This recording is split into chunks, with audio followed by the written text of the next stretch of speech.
Well, although temperatures hit the mid-60s today, the tri-state is preparing for a mix of snow and ice this week, bringing back the nightmare of the 2009 ice storm that affected thousands of tri-state households. That has been on a lot of minds hearing Wayne's forecast. Now, Eyewitness News' Bailey Smith spoke to some people who survived that historic storm and how it changed the ways they prepare. Bailey?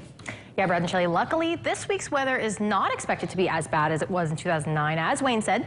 But what tri-staters learned is that the key is to be prepared for anything. I was the one in 2009 saying, this will be nothing, and it was. I mean, it was just pretty rough. I mean, honestly, I hope we never have to live through that again. And 13 years ago, the ice storm of 2009 rocked the tri-state and left its mark for several weeks. We were very unprepared.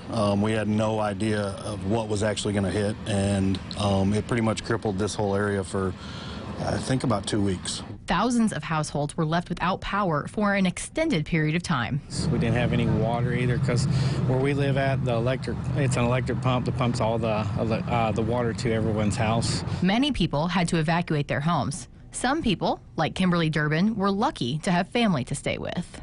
We were there for 15 days, and they had a generator.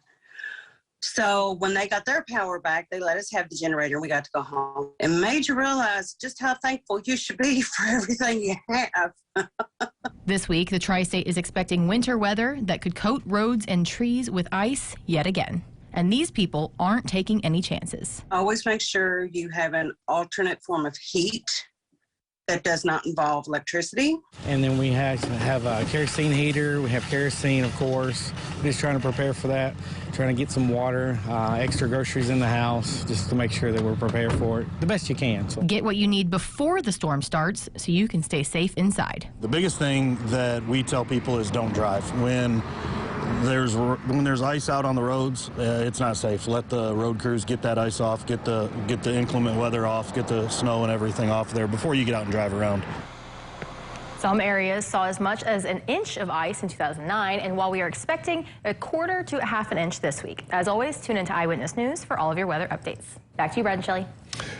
All right, thank you, Bailey. And a reminder tonight, you can track the rain, ice, and snow as it moves into your area by downloading our Eyewitness News weather app. Just search for Tri-State Weather in your app store. The app is free to download.